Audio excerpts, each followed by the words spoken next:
তাহলে তিনটা জিনিস চেঞ্জ করলাম, টেকনোলজি জিপিডিএক্স 045 পিভিএস, রুল সেট হচ্ছে R6 টিপিক্যাল, আর হচ্ছে আপনার আউটপুট এক্সট্রাক্টেড ভিউ। আর কিছু এই পেজ থেকে চেঞ্জ করা লাগবে না, দ্যাট ইজ সেটআপ পেজ থেকে চেঞ্জ করতে হবে না। এবার চলে যান পরের ট্যাবে, চলে যান দ্যাট ইজ এক্সট্রাকশনে চলে যান। পাচ্ছি তো তিনটা জিনিস, টেকনোলজি, সবাই বোর্ডের দিকে দেখেন, সব কাজ বন্ধ রাখেন, বোর্ডের দিকে দেখেন। টেকনোলজি এটা আছে, rule set, R6 typical, output extracted view, ঠিক আছে। এবার এক্সট্রাকশনে চলে যান। এক্সট্রাকশনে চলে যাওয়ার পরে এক্সট্রাকশন টাইপ হচ্ছে RC, ঠিক আছে, এটা থাকবে। আর হচ্ছে ক্যাপ কাপলিং মোড ডিকাপল থাকবে। রেফারেন্স নোড আমারটা হচ্ছে বড় হাতের VSS ছিল, কারণ আপনাদের লেআউটে চেক করে দেখেন আপনাদেরটা কি ছিল। যেমন আমি যদি মিনিমাইজ করে দেখাই, আপনার বড় হাতের VSS দেখা যায়।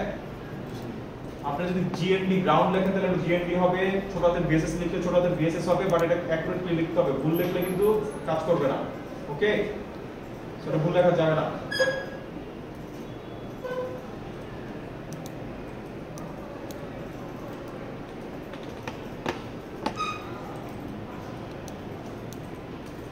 ওকে, সো তাহলে extraction type RC, reference node মানে VSS, ক্যাপ কাপলিং মোড ডিকাপলড। এখানে আর কিছুই চেঞ্জ করতে হবে না, শেষ। এটা হচ্ছে PVS, কোন টুল ইউজ করতেছি আমরা ভেরিফিকেশনের জন্য? PVS, ফিজিক্যাল ভেরিফিকেশন সিস্টেম, এগুলো মাথার মধ্যে রাখতে হবে। এরপরে আমরা জাস্ট ওকে বাটন প্রেস করব। সব করছি, সেট করছি, এই সব সেট করছি, দুইটা হইছে, ফলো করতে পারছি। এই সৌরভ, তাহলে ওকে বাটন প্রেস করেন। সে মাত্র দুইটাই সেটআপ আর এক্সট্রা। হ্যাঁ দুইটাই। তারপরে ইয়েস, যদি ওভাররাইট করতে বলে ওভাররাইট করে দিবেন। আমাকে বলতেছে কারণ আমার লাস্ট ক্লাসে করা ছিল, ঠিক আছে।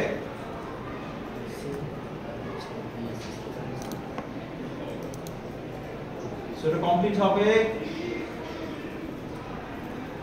তো ও কমপ্লিটেড সাকসেসফুলি এরকম কিছু একটা লেখা দেখাবে, দেখাইছে? ওকে, সেল আমারটা হচ্ছে নট, ভিউ হচ্ছে এবি এক্সট্রাক্টেড সাকসেসফুলি দেখাইছে। ওকে হইছে, ক্লোজ দিয়ে দেই, তারপর কেটে দিব। এটা কাজ শেষ। এখন দেখেন নটের মধ্যে আপনার এবি এক্সট্রাক্টেড এই ভিউটা আসছে নাকি? নট সেলের মধ্যে এবি এক্সট্রাক্টেড ভিউ আসছে, চলে আসার কথা। নট সেলের মধ্যে এবি এক্সট্রাক্টেড ভিউ চলে আসার কথা আসছে। Okay good. এখন আপনার কাছে এবি এক্সট্রাক্টেড ভিউ মানে কি? এর মধ্যে রেজিস্ট্যান্স আপনি যে নেট বা রাউটিং করছেন, মেটাল টানছেন, পলি টানছেন, এইগুলোর জন্য যে রেজিস্ট্যান্স আছে, ক্যাপাসিট্যান্স তৈরি হইছে, সেইগুলা ক্যালকুলেশন এই এবি এক্সট্রাক্টেড ভিউ এর মধ্যে আছে। লাস্ট ক্লাসে মনে দেখাইছিলাম না? আরেকবার দেখাই, এবি এক্সট্রাক্টেড ভিউ যদি চালু করেন, আপনি যদি জুম করেন, আপনি দেখতে পারবেন জায়গায় জায়গায় ক্যাপাসিট্যান্স বসানো আছে, রাইট? জায়গায় জায়গায় রেজিস্ট্যান্স বসানো আছে, রাইট? এটা আমরা দেখছিলাম লাস্ট ক্লাসে।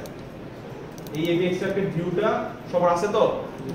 আচ্ছা, এইবার নতুন জিনিস দেখেন, এইবার কিন্তু একদম স্টেপ বাই স্টেপ লিখবেন। এটা কিন্তু আপনাদের ল্যাবশিটে নাই, একদম যা করাবো তাই লিখতে হবে। বুঝতে পারছি?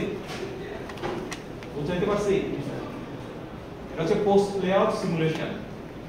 পোস্ট লেআউট সিমুলেশন লিখে নেবেন, স্টেপ বাই স্টেপ ফলো করবেন, লিখে নেবেন। মাইলিন সিলেক্ট করা